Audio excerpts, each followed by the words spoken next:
और मैं 2010 में रेस्क्यू मैंने ज्वाइन किया था। मैंने 6 साल as a fire fighter duty की है। उसके बाद मुझे मेरी सिलेक्शन इन्होंने की थी हमारे अदारे की तरफ से as a lead fire rescuer. तो मैं ट्रेनिंग के लिए दोबारा यहाँ पे आई एडवांस ट्रेनिंग के लिए।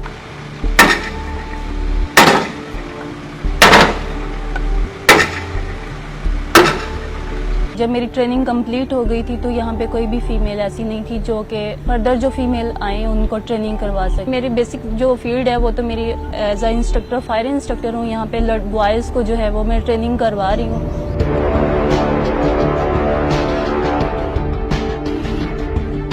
प्रोसेस ये होता है कि हमारे कंट्रोल हमारा बना होता है, वहाँ पे हमारे कंप्यूटर ऑपरेटर बैठे होते हैं। तो वहाँ पे कॉल आती है PDCL पे कि उस जगह पे एक्सीडेंट हो गया, आप लोगों ने वहाँ पे अप्रोच करनी है। तो वो फिर जो है वायरलेस होती है, हमारे पास वायरलेस सिस्टम है, वो गाड़ियों में वायरलेस सिस्टम लगा हुआ है। वायरलेस पे अप्रोच वो कॉल की जाती है कि वहाँ उस वो जगह लोकेशन बता दी जाती है कि वहाँ पे आप लोगों ने जाना है। तो हम लोग जल्दी से रेडी होके और गाड़ी में बैठ जाते हैं और टर्न आउट गियर है वो हम पहनते हैं और वो फिर उस जगह पे अप्रोच करते हैं। और फिर हमारे कुछ इक्विपमेंट है लाइक फॉर फाइटिंग के हवाले से होजेस वगैरह हैं, नोजल्स वगैरह हैं, फिर उनको ले आउट करके और फिर हम फायर फाइटिंग शुरू कर देते हैं। ओके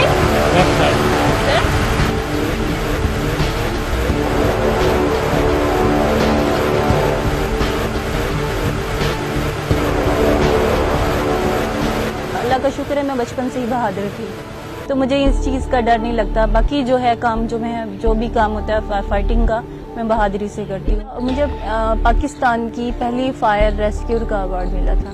इंसानियत की खिदमत करना एक बहुत बड़ा अमल है, तो वो मैं करती हूँ और मुझे बहुत खुशी होती है। फ्रेंडली हम फीमेल जो हैं आपस में फ्रेंडली रहती हैं और जो मेल हैं बहुत ज़्यादा मेरी सपोर्ट करते हैं और बहुत खुश होते हैं कि हमारे पास एक ऐसी लेडी है जो मेल के साथ मिलके काम करती है और बहुत अच्छा काम कर रही है और हमारे पाकिस्तान का और हमारे रेस्क्यू का जो नाम है वो रोशन कर रही है। मोस्टली ऐसा करना पड़ता है कि बहुत ज़्यादा गहराई में जाके पेशेंट को लेके आना पड़ता है। इसमें हमें रिपेलिंग करवाई जाती है, पहाड़ वहाँ पे होते हैं, या फिर ऐसा है कि अगर जो है पेशेंट ऊपर है किसी अपर जो है बिल्डिंग में, मल्टी स्टोरी बिल्डिंग में, तो वहाँ से जो है पेशेंट को कहाँ से कैसे वहाँ से लेके आना है।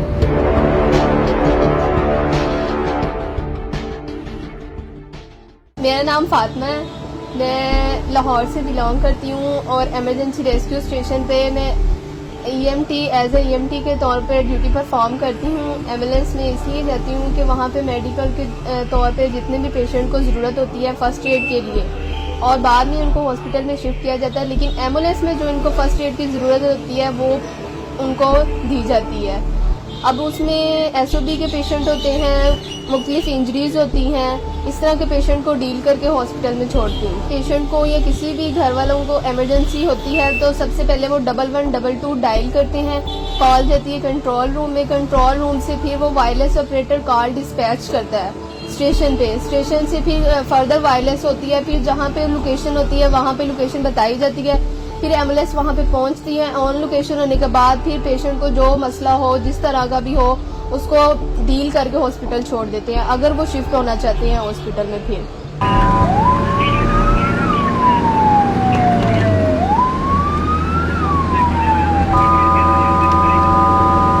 जब कॉल आती है तो सबसे पहले बताया जाता है कि वहाँ पे लोकेशन क्या है, एरिया कौन सा है, दूसरा है कि कितनी किस्म के वहाँ पे लोग जख्मी हैं, यहाँ वो RTA हुआ है, रोड क्रैश इंजरी हुई है, यहाँ वो मेडिकल इमरजेंसी है जिसमें पेशेंट वैसे भी मार है, ठीक है, उसमें वहाँ पे जाके एम्बुलेंस में बैठ के वहाँ पे जाके हमने पहुँचना होता है और वहाँ से लोकेशन क्लियर करके उनके अटेंडेंट से मिलके पेशेंट को चेक करना है और चेक करने के बाद फर्दर उनको शिफ्ट करके वापस अपने स्टेशन पे आ गए। अल्हम्दुलिल्लाह बहुत अच्छा सारा ये इनका इन्वायरमेंट है जिसमें मैं एडजस्ट हूँ, कभी इस तरह की ज़रूरत ही नहीं महसूस हुई। सीनियर हैं बहुत ज़्यादा जो हर टाइम गाइड करते हैं कि ऐसा नहीं बच्चे आपने ऐसा करना है, चूँकि ये मेरी फर्स्ट जॉब है मेरी स्टडी के बाद, लेकिन उन्होंने हर टाइम मुझे ये बताया कि नहीं बेटा इस तरह से करना है। और बाकी सभी बहुत अच्छे हैं, भाइयों की तरह रहते हैं, कभी फील ही नहीं हुआ कि मैं यहाँ पे अकेली फीमेल हूँ।